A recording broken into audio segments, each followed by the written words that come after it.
Hello, my name is Michael, and you're listening to Pharma-CR.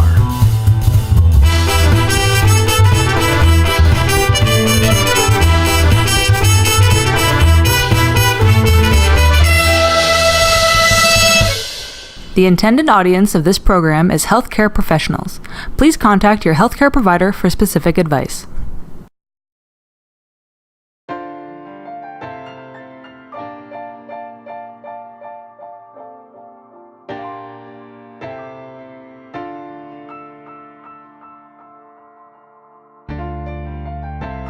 Hi, you're listening to another episode of Pharma-CR. My name is Stephanie, and today I'll be doing this episode alongside Michael.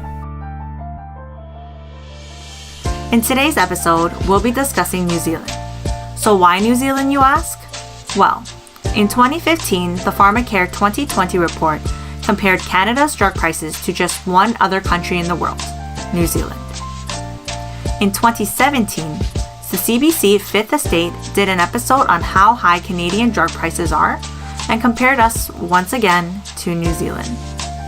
In the same year, the Audit General report on the Ontario drug benefit also reported that Canadian drug prices are too high. And you guessed it, the only other country that we were compared to was New Zealand. So today, let's explore why we are consistently compared to New Zealand in the context of Pharmacare and drug prices. We'll also discuss if this is a valid comparison and how this comparison can impact pharmacists in Canada.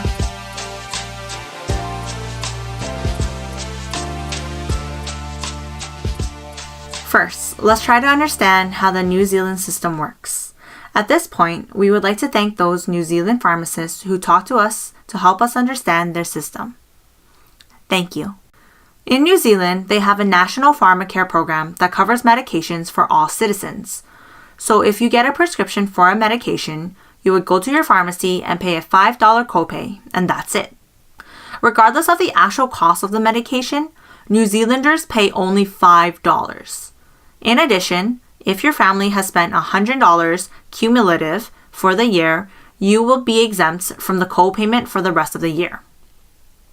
So how are they able to achieve this? Well, New Zealand's medication management system, Pharmac, receives a yearly budget. In 2016, it was $850 million. It is then tasked with spending only this amount of money to provide the drug coverage for 3.6 million citizens. So Pharmac takes this budget and segments the funds into various categories. For example, they may decide to spend $10 million on coverage for insulin. They would then open a bidding process where any drug companies can agree to supply the New Zealand market with that particular drug for that particular price. By agreeing to sell your medication at a discount, your medication will be given a monopoly on the New Zealand market. This process is called tendering. This is, of course, a simplified explanation. There's a lot of behind-the-scenes agreements to make the budget work as well. For example, there can be cases where I'll sell this drug at this price if you cover this other drug I make. In essence, New Zealand is able to achieve the lowest drug prices in the world by making companies bid against each other for a monopoly on the New Zealand market. So now that we know how New Zealand works on a basic level, let's ask, is it fair to compare their drug prices with Canada's drug prices? Well, their system works on a fundamentally different level. And we don't think it's fair to compare Canadian drug prices with US prices either. There are a few other things to consider when making this comparison. 1. New Zealand is a small country with approximately 10% of Canada's population. New Zealand relies on a small market and the only market that negotiates medications in this way. Drug companies are more likely to be able to meet Pharmac's price point by selling medications that are not as popular elsewhere. If more countries were to employ tendering, the discounts on medications may not be as significant, since these countries would begin competing against each other for these agreements. 2. The listed drug prices in Canada does not take into account the rebates that the government receives from drug manufacturers. In 2016, the Ontario government received $1.1 billion in rebates. That's a staggering 22.4% of what the government spent on medications. Not all drugs in New Zealand's schedule, so it's formulary, are fully subsidized. Some are partially subsidized, and let's not forget that there are those that are not subsidized at all. For example, if a patient wanted a PPI that is not on the sole subsidized product like omeprazole, the patient would have to pay out of pocket for the entire cost of the medication and not just the cost difference. Products not in the Pharmac schedule are also less likely to be in stock and may not even be available in New Zealand. So maybe we may not be able to get the same drug discounts, and perhaps it's not fair to compare our current drug prices with theirs. But if their system can obtain such low drug prices, should we not be looking to adopt a similar system? Well, here are some things to consider. Due to the structure of the system, New Zealand covers way less medications, at least compared to Ontario. A consequence of this is that it may delay access to new treatments. Let's take, for example, SGLT2 inhibitors. In Ontario, they are covered and are a class of medications that are commonly dispensed. In New Zealand, however, none of these SGLT2 inhibitors are covered. And I guess this isn't too surprising considering that it is relatively new.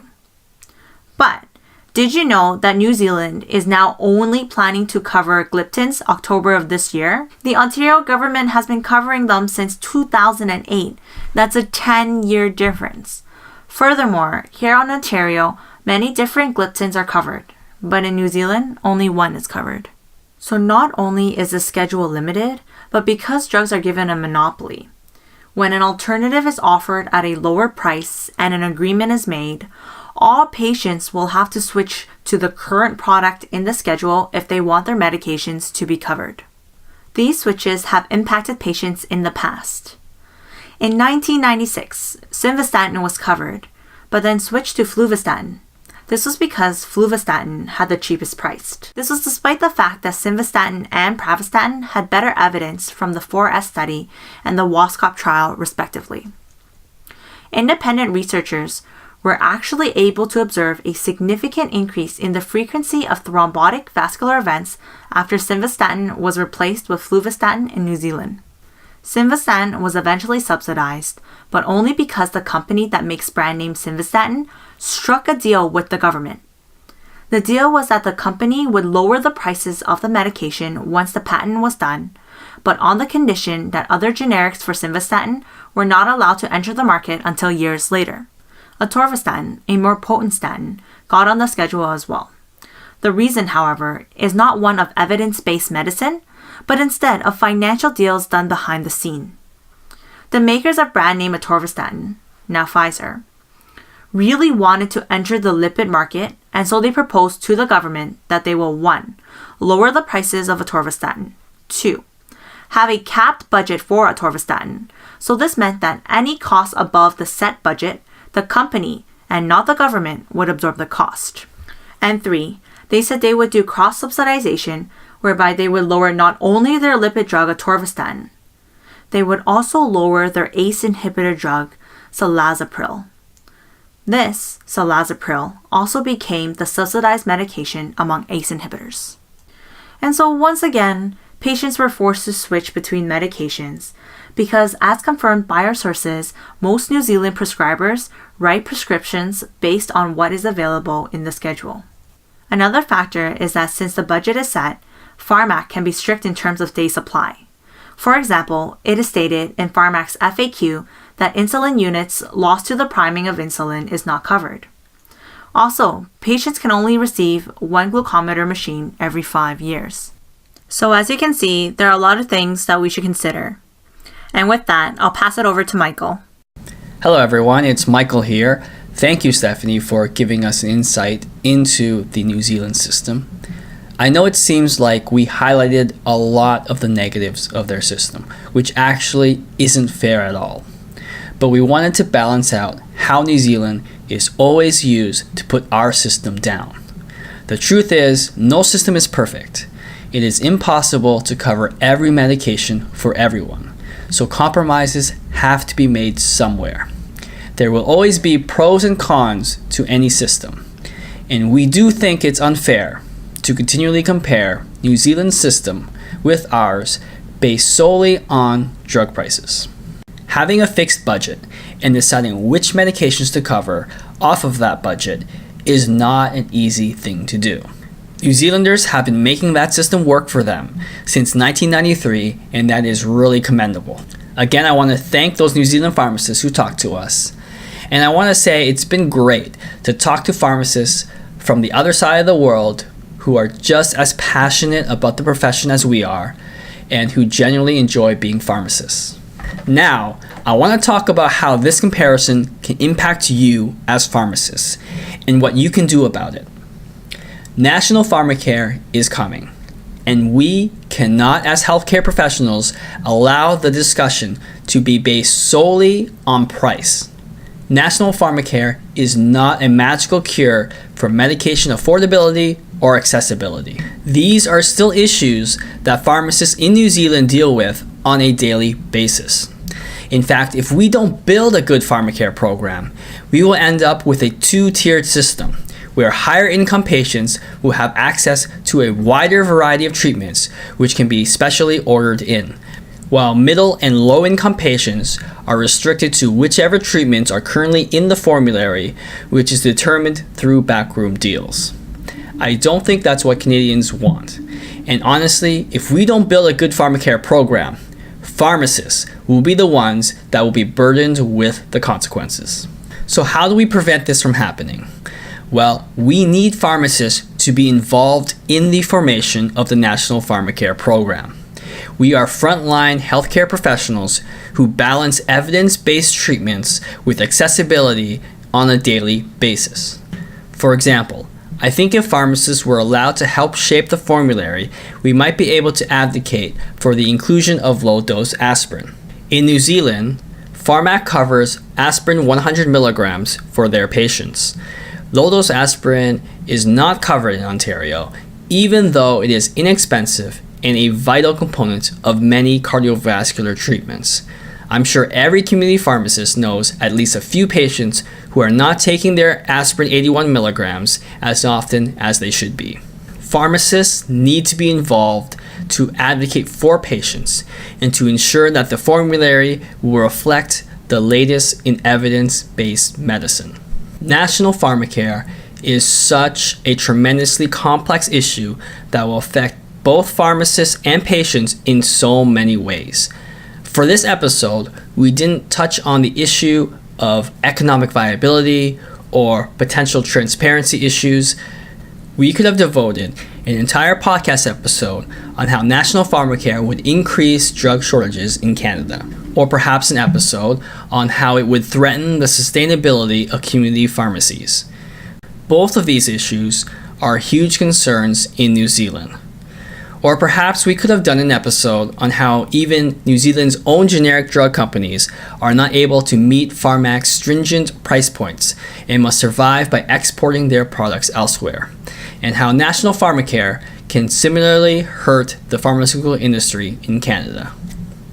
Currently, there is no pharmacist representative on the Pharmacare committee. In fact, the healthcare professional representative is a surgeon who may not have as much experience treating the chronic conditions where affordability is a concern. In Ontario, we saw how rushed medication policy can have unintended consequences when the implementation of OHIP Plus caused many patients to lose their drug coverage on items that used to be covered under their private plans. This, of course, could have easily been prevented if pharmacists were consulted.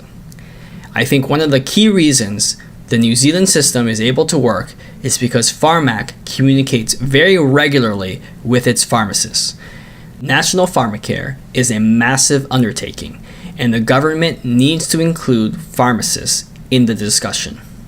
On that note, we encourage all pharmacists to please voice your opinions by Friday, September the 28th, as the government is accepting comments on National Pharmacare. Again, since National Pharmacare is such a complex issue, if you don't know what to comment on, just tell the government to please include pharmacists in the process. We will put a link to the website where you can submit your comments in our podcast description. Thanks again to Stephanie for her work on this episode, and thank you for listening.